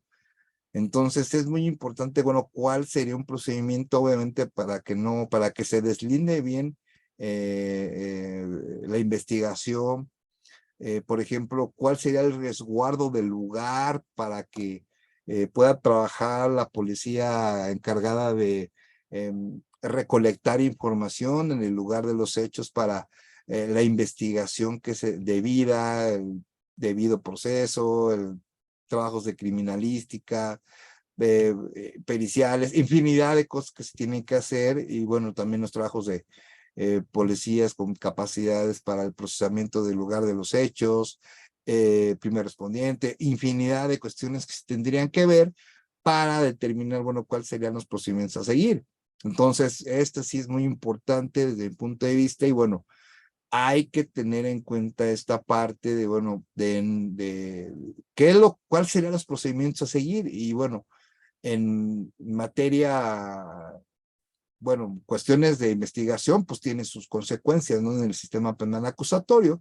Y bueno, aquí, pues bueno, es en materia civil. Entonces, bueno, ¿qué pasa cuando una persona fallece? Bueno, ¿qué es lo que tendría que hacer un ciudadano? Cuando el juez del registro civil sospeche que la muerte fue violenta, dará parte al Ministerio Público, comunicándole todos los informes que tenga para que proceda a la investigación sobre los hechos que pueden constituir algún delito conforme a derecho. Cuando el Ministerio Público averigüe un fallecimiento, dará parte al juez del registro civil para que asienta su acta respectiva. Si se ignora el nombre del difunto, se asentarán las señas de el de los vestidos y objetos que con él se hubieran encontrado, y en general todo lo que pueda conducir a identificar a la persona, y siempre que se adquieran mayores datos se comunicará con el juez del registro civil para que los anote en el acta. Entonces, puede existir personas y bueno, que fallecieron y no tienen conocimiento de que, bueno, qué fue lo que pasó, qué fue lo que está sucediendo, quién es, identificar a la persona, que eso es lo que tiene que ver de gran importancia dentro del registro civil para poder generar esa acta de defunción. En los casos de inundación, naufragio, incendio u otro siniestro que no sea fácil reconocer el cadáver, se forma el acta con los datos que ministre los que recogieron, expresando en cuanto fuera posible las señas del mismo, de los vestidos u objetos, diferentes datos que tuviera el cadáver, ¿no? Por ejemplo, la parte de los dientes, ¿no? Si tenía alguna incrustación, tenía un trabajo dental, si tenía dientes o no, ¿no? Por ejemplo, algún tatuaje, alguna cadena, son diferentes datos que pueden servir, sobre todo cuando hay pues, desastres naturales, ¿no? Que pueden ocurrir no solo en México, a nivel mundial. Si no aparece el cadáver, pero hay certeza de que alguna persona ha sucumbido en el lugar del desastre, el acta contendrá el nombre de la persona y que haya conocido como a la que no aparece y las demás noticias que sobre el suceso puedan adquirirse. Bueno, esto puede ocurrir, por ejemplo, cuando hay un navío, se desconoce que van 5 personas encargadas en ese bote y pum, pues desaparece, ¿no? Porque hubo un huracán o algo que haya ocurrido.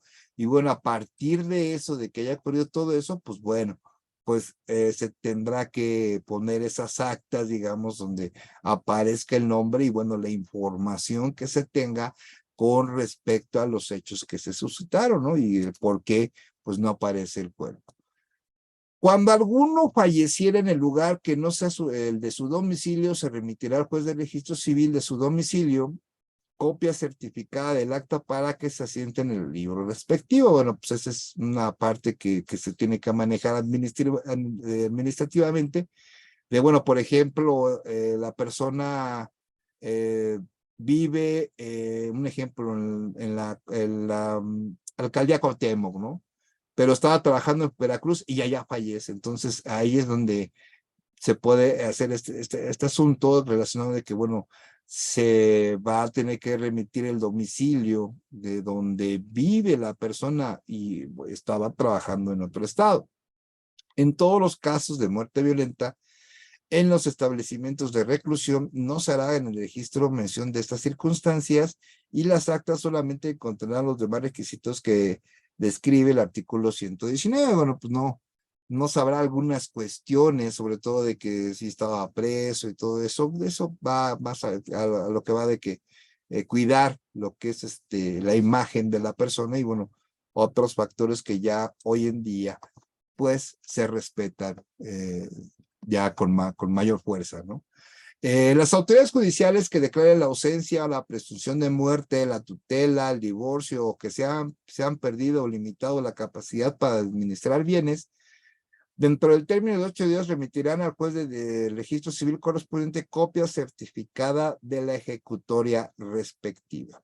El juez del registro civil hará la anotación correspondiente en las actas de nacimiento y de matrimonio en su caso e insertará los datos esenciales de la resolución judicial que se haya comunicado. Pero fíjense las anotaciones, ¿eh?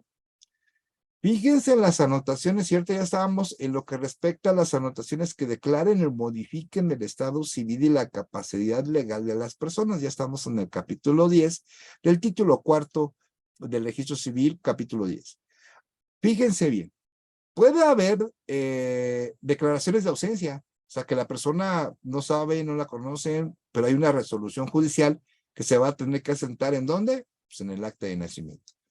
La presunción de muerte, que se presume que está muerto, también puede haber una resolución judicial al momento y se va a tener que hacer una anotación, la de tutela, la de divorcio en los actas de matrimonio, la pérdida o limitado la capacidad para administrar bienes. Entonces, va a haber algunas cuestiones ahí que ya, bueno, ya estamos, ahí ya está un hilo muy delgado en lo que ya va haciendo un cambio total en lo que respecta a que personas que no tengan una capacidad suficiente para administrar bienes, por ejemplo, pues va a tener un asistente, pero se va a conservar lo que decide esa persona. Entonces es muy importante eso, que ya hay muchas jurisprudencias que ya hablan de que el juicio de interdicción ya es inconstitucional, ya no se debe realizar, provoca una discriminación y bueno, ahí están ya las jurisprudencias. Tenemos hace poco unas que vienen este año. Pueden revisar ustedes en ya lo que son las tesis, en buscar tesis en la Suprema Corte de Justicia de la Nación, y bueno, que ya habla al respecto de lo de qué es la interdicción. Entonces, ahí estamos ya. Hay muchos asuntos por hablar ahí, la verdad es un tema de suma importancia y bueno, más sería en lo que es en la parte procesal, ¿no? Que es, bueno, cómo se va a determinar, bueno, esa figura que tienen esas personas que tienen discapacidad. Bueno, pero ¿qué tipo de discapacidad? Y bueno, sí pueden tomar decisiones, sí. ¿Se va a tomar la decisión que tomen y será respetada? Sí. Entonces, muchísimas cosas que son de análisis, en verdad, Es un buen punto, y buen punto de estudio. Yo en verdad les recomiendo estar estudiando y actualizarse en esa materia. El juez del registro civil hará la anotación correspondiente, como ya lo comentábamos, en el acta de matrimonio, de los datos esenciales de la resolución judicial. Cuando se recobre la capacidad legal para administrar, se presenta a la persona declarante ausente o cuyo muerte se presumía, se dará aviso al juez del registro civil público interesado por la autoridad que corresponda para que cancele la inscripción. ¿A qué se refiere el artículo anterior? Imagínense qué interesantes. Hay una persona que se presumía que estaba muerta. Se hace un juicio sucesorio. Termina ese juicio sucesorio. Ya cada quien ya se hizo se repartieron los bienes entre los herederos, ya pasaron varios años. Imagínense, regresa esa persona que se presumía muerta y diciendo, no, pues, ¿qué creen? No estoy muerto, aquí estoy. Va al registro civil a identificarse, a decirle al juez del registro civil, pues no estaba muerto, aquí estoy. Van a hacer ese cambio, van a hacer esa cancelación de esa inscripción y la pregunta va a ser, ¿qué va a pasar con el juicio sucesorio? Ya, vean el tema, bravísimo, bravísimo. A lo mejor nunca lo lleguemos a ver, pero puede existir esa parte, ¿no? Y nosotros, y bueno, y aquí va mi comentario, que nosotros como abogados debemos estar preparados para el caso más inusual que se pueden imaginar. Siempre tenemos que estar en la mente o tenerlo registrado en nuestra memoria, casos que en verdad te sorprendan, casos que dices, y en verdad me tengo que volver a meterme al Código Civil, volverme a meter al Código Nacional de Procedimientos ya civiles, Código Nacional de Procedimientos Civiles y Familiares ya próximamente, y volver a entender, bueno, ¿qué pasa en esas situaciones? ¿Lo contempla? Hay una jurisprudencia, hay una tesis aislada, una tesis de jurisprudencia. Bueno, ¿cómo se ha precedentes? ¿Cómo se ha pronunciado la Corte? ¿Qué dicen los tratados internacionales? Ahora imagínense ese evento así. Imagínense, es bravísimo el tema. Entonces, de ahí es importante que cuando analicemos un ordenamiento legal te puedas imaginar qué es lo que pueda pasar, qué cliente te puede llegar con tal situación y bueno, de alguna manera primero ejercitas tu análisis jurídico, que ese es el primer punto importante. Analizas qué es, cómo tienes que desmenuzar la norma para que tú puedas establecer tu teoría del caso y determines, bueno, qué es lo que se tendría que hacer. Entonces, ¿dónde le busco? ¿Qué tenía que exponer? ¿Qué se tiene que hacer? Entonces, es importante tener en cuenta que pueden haber casos no usuales, casos en verdad que yo les llamo casos emblemáticos que dices, wow, ¿y ahora por dónde empiezo, no? Entonces, es importante tener en cuenta todo lo que puede pasar hasta lo que imposible que pueda pasar.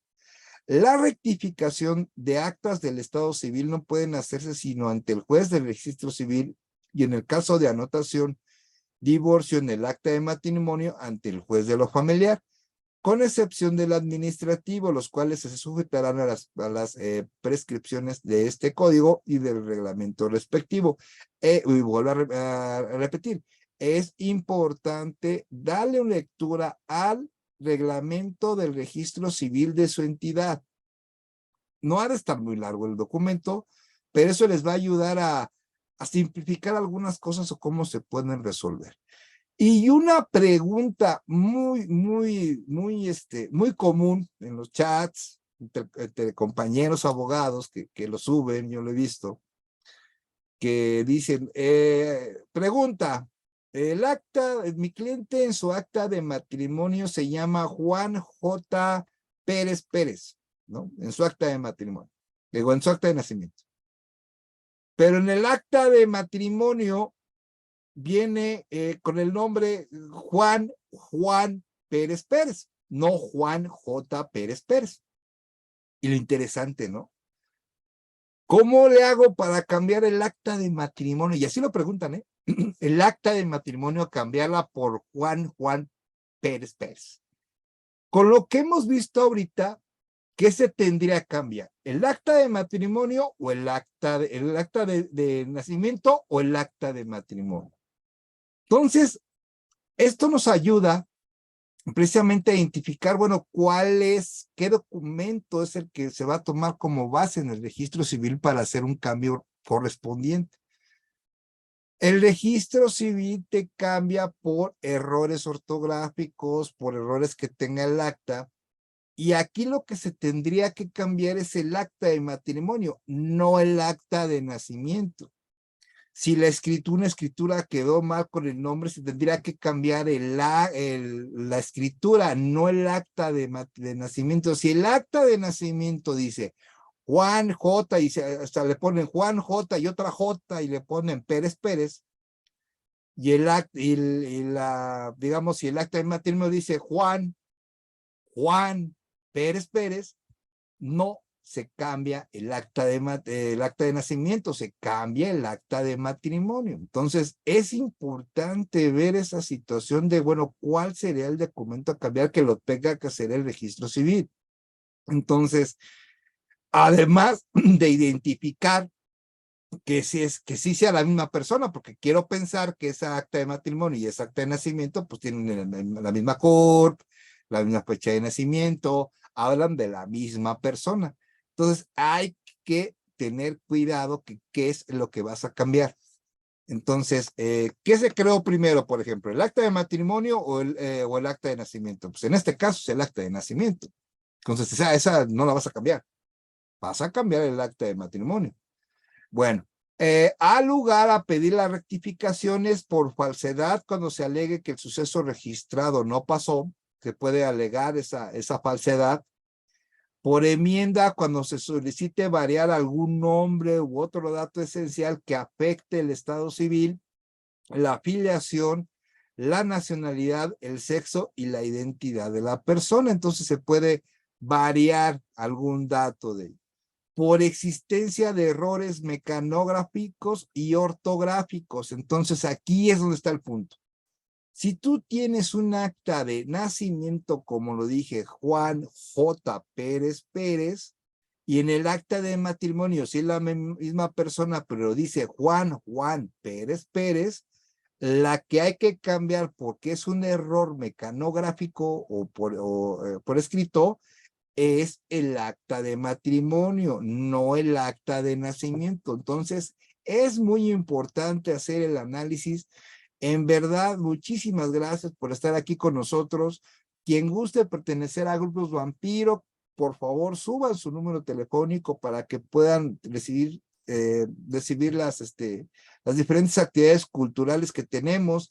Además de, si quieren ustedes una copia de esta presentación, suban su correo electrónico. Muchísimas gracias.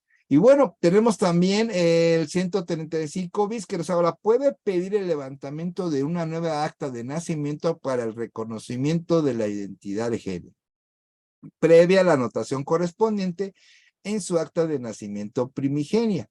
Las personas que requieren el reconocimiento de su identidad de género. El reconocimiento respectivo se llevará a cabo ante las instancias y las autoridades correspondientes del registro civil del Distrito Federal, cumpliendo todas las formalidades que exige el reglamento del registro civil del Distrito Federal. Entonces, una persona que quiera hacer un reconocimiento de su identidad de género puede crear un acta nueva de nacimiento. La anterior no desaparece, la anterior no se la lleva el humo, no. La anterior queda, solo que en la anterior se va a realizar una anotación, pero se va a crear una nueva acta de nacimiento. Es muy importante eso en lo que respecta a la identidad de género. Y bueno, ¿qué se entiende por integridad de las preguntas? Por favor, al final de la conferencia, si son tan amables, se entenderá por identidad de género la convicción personal e interna tal como la persona se percibe a sí misma. Esa persona se percibe con esa identidad. Es lo que ella quiere.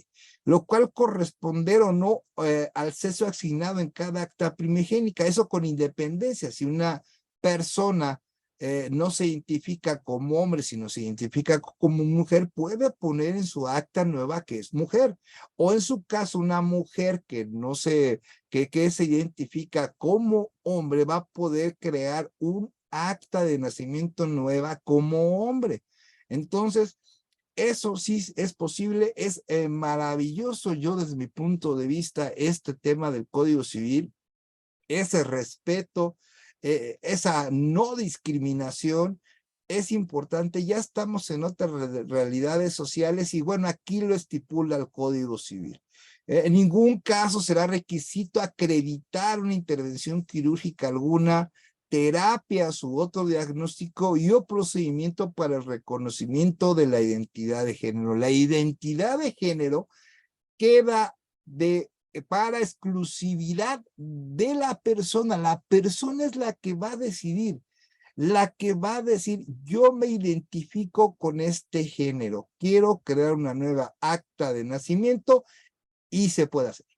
Se puede hacer y esto es en verdad un paso importante a la no discriminación. Y eso es muy importante porque ya estamos, les digo, en otras realidades sociales y bueno, es importante que lo conozcan. El acta primigénica, la acta original, no se desvanece, no se se la lleva al mundo, no. Ahí queda con esa anotación. Va a quedar con esa anotación, pero se va a crear una nueva acta. Los efectos de la nueva acta de nacimiento para la identidad de género realizados serán oponibles, claro, por terceros de su levantamiento, pero eso ya tendría que ver esos terceros, bueno, cuál sería su interés jurídico. Recuerden que el acta de nacimiento tiene efectos en un sucesorio, tiene efectos para la creación de una nueva credencial para votar, un pasaporte, pues muchísimas cuestiones, efectos, pero sí es legal, sí tiene esos efectos legales, ¿no? Los derechos y obligaciones contraídas con anterioridad al proceso administrativo para el reconocimiento de identidad de género y a la expedición de una nueva acta no se modificarán ni se extinguen con la nueva identidad jurídica de la persona, incluidos los provenientes de las relaciones propias del derecho de familia en todas sus órdenes y grados, o los que los mantendrán inmodificables. Y esto es lo que les comento. Imagínense que alguien se identifica con otro género, o con el género opuesto, crea su nueva acta de nacimiento, pues tiene los mismos derechos sucesorios, tiene el mismo derecho a contraer matrimonio, tiene el derecho de recibir, tener oportunidades de trabajo, tiene todos sus derechos y todo su cumplimiento de los derechos humanos. Eso es importante, claro, con su nueva acta. Y va a tener esos efectos jurídicos, su nueva INE, su nuevo pasaporte, muchísimas cosas que va a tener. Y obviamente igual, solo que esa acta, la primera, va a quedar con esa anotación, ¿ok? Bueno. Excelente esta parte del Código Civil. Para realizar el levantamiento de una nueva acta de nacimiento para el reconocimiento de identidad de género, las personas integradas deberán de presentar lo siguiente. Tiene su procedimiento el Registro Civil de la Ciudad de México. Quiero pensar que en todo el país también lo tiene. Quiero pensar.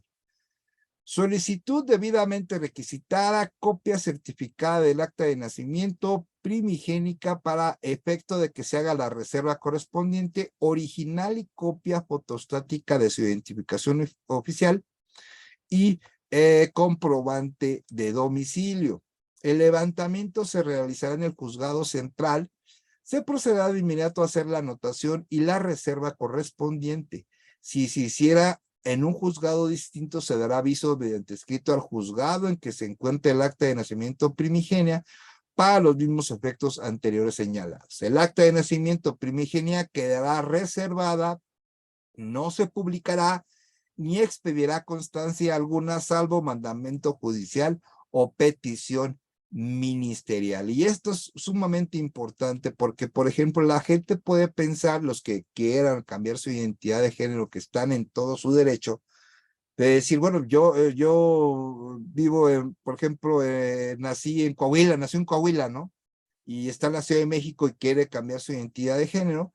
y bueno, pues piensan que a lo mejor no lo pueden hacer porque nacieron en Coahuila y no en la Ciudad de México, y bueno, y ellos están en la Ciudad de México, pues ¿qué creen? Se puede hacer en la Ciudad de México, y esa anotación que se hará en el acta de nacimiento primigenia se enviará al registro civil de Coahuila para que haga esa anotación, y además no la quedará reservada, no se puede publicar y solo se puede pedir constancia alguna, salvo mandamiento judicial o petición ministerial. Y bueno, ¿qué te engloba todo lo que es la identidad de género? Que, por ejemplo, si ya tiene una carrera, ¿cómo tendría que cambiar su título? ¿Se podría cambiar un título profesional a alguna carrera técnica? ¿Cómo quedaría los estudios? ¿Seguir estudiando?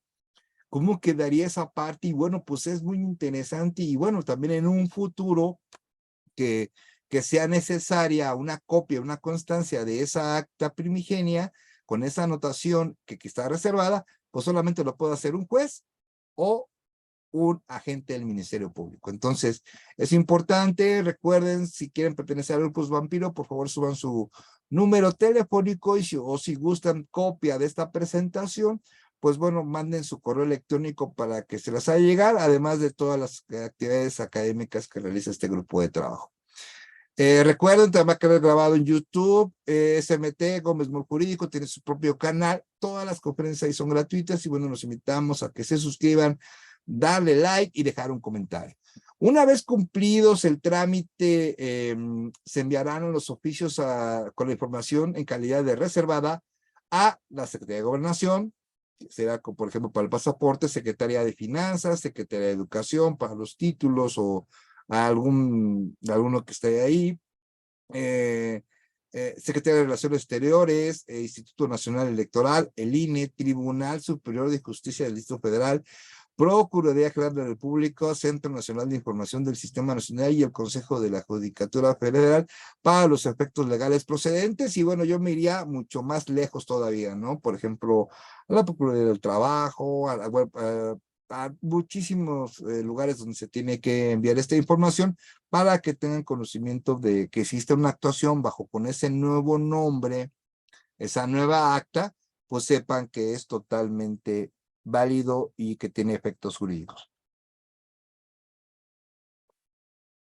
Les recomiendo un cafecito, ya se nos está haciendo un poquito noche.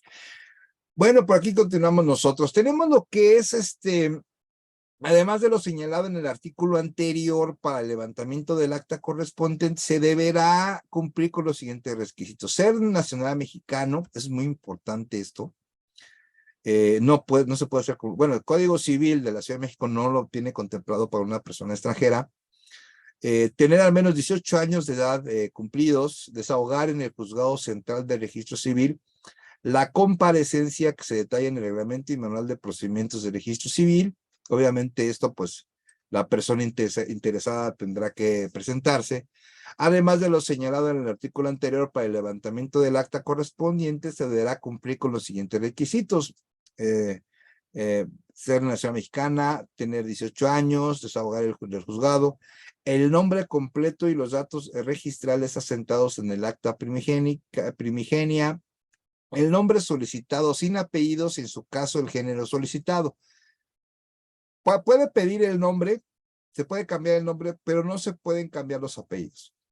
Y el género solicitado, ¿no? Por ejemplo, como ya les comenté, una mujer se identifica con género masculino, pues puede ponerse masculino, puede ponerse un nombre de masculino.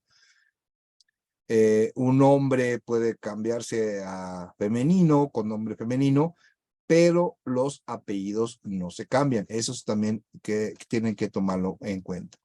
Ahora, existirá un consejo integrado por la Secretaría de Desarrollo Social, Secretaría de Gobierno, autoridades de la Ciudad de México, el Consejo para Prevenir y Eliminar la Discriminación. Por eso creo que es importante, ya estamos en otras realidades sociales, hay que cuidar, no hay que hacer discriminación, hay que contemplar todas nuestras actuaciones como ciudadanos, no solo en México, sino a nivel mundial, no hacer discriminación bajo ninguna circunstancia.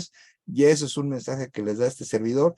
Espero que también Hay muchas instituciones a nivel nacional, estatal, que dan cursos de discriminación que yo he tomado y que yo recomiendo muchísimo porque en primera son gratuitos. Y bueno, pues deberían tener más promoción esos cursos.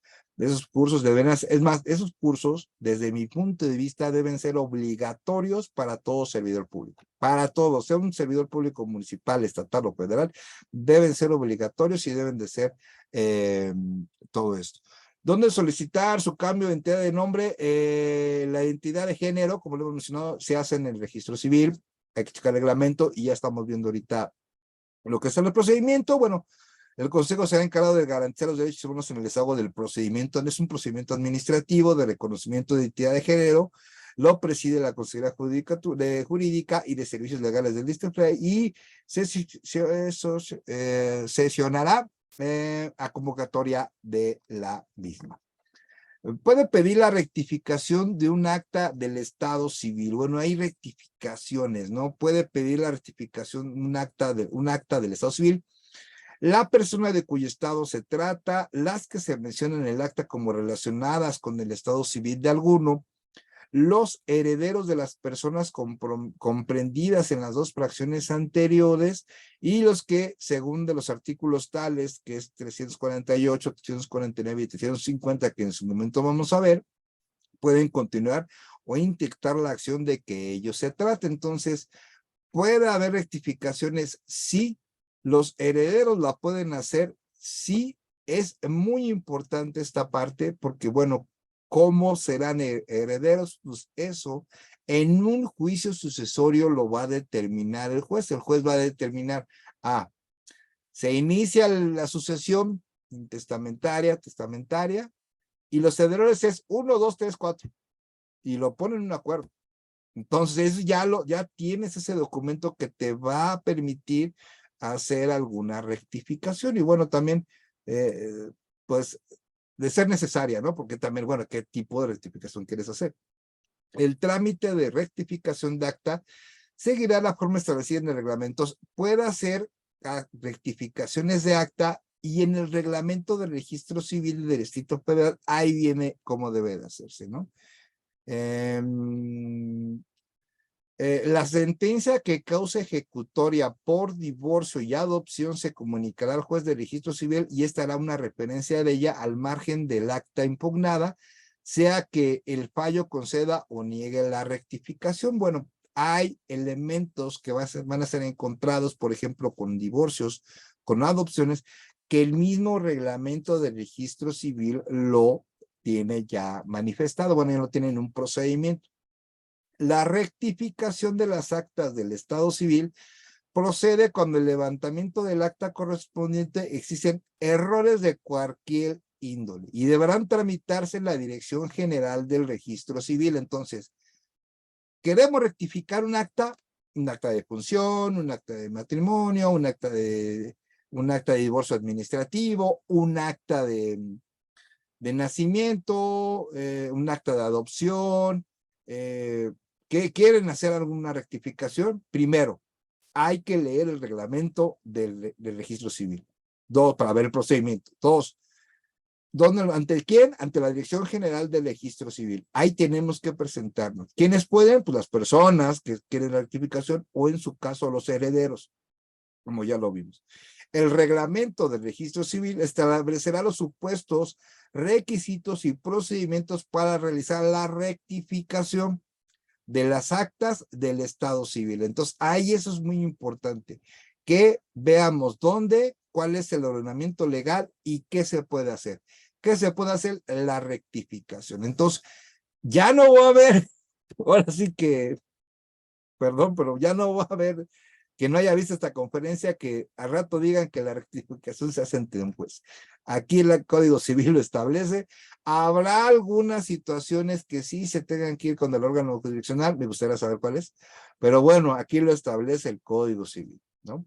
Ahora, cualquier duda también, podemos hacer búsquedas, como ya lo hemos hecho en conferencias anteriores, hacer en Jurilex, buscar artículos que acabamos de ver ahorita, que a ver si existe una tesis, algún pronunciamiento por la Suprema Corte de Justicia de la Nación, que sean tesis aisladas o tesis de jurisprudencia en la cual establezca algún parámetro con respecto a la rectificación. Y eso es muy común que pregunten, ¿eh? Es muy común cómo se hace una rectificación, pues ya, o ya con esta conferencia ustedes se llevan el día de hoy que se hace entre la Dirección General de Registro Civil y que en los trámites precisos lo tiene el reglamento de registro civil. Entonces, los invito a que lean ese reglamento que les va a ayudar muchísimo. Las copias certificadas de constancias de los procedimientos de jurisdicción voluntaria, así como los testimonios de instrumentos notariales en los que se haga constar declaraciones respecto del nombre o nombres propios, apellidos omitidos o adicionados o referencias al estado civil, no impactarán rectificación del acta correspondiente. Esto lo dice el Código Civil. O sea, aquí es muy importante, no impactarán, ¿no? En la rectificación. Entonces, pues existirá una jurisdicción voluntaria, un testimonio de instrumentos notariales, pues bueno, pues tendrá lo que tenga que decir, pero aquí no impactarán sobre las rectificaciones del acta correspondiente. Y bueno, pues también hay muchos pseudos abogados por ahí que se andan inventando juicios, procedimientos, y bueno, por ellos, desgraciadamente, muchos de nosotros que pagan, ¿no? Bueno, vamos a tomar un tema muy sencillo, que es el inicio ya la próxima semana de lo que vamos a ver, el tema del matrimonio. Y bueno, tenemos que un título cuarto bis, así se llama, de la familia, que nada más tiene un capítulo único, que lo refiere el Código Civil de la Ciudad de México. Las disposiciones que se refieren a la familia son de orden público e interés social. Tiene por objeto proteger su organización y el desarrollo integral de sus miembros basados en el respeto a su dignidad. Las relaciones jurídicas familiares constituyen el conjunto de deberes, derechos y obligaciones de las personas integrantes de la familia.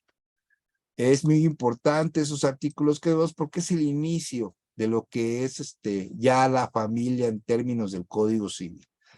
Las relaciones jurídicas familiares generadoras de deberes, derechos y obligaciones surgen entre las personas vinculadas por lazos de matrimonio, parentescos o concubinato.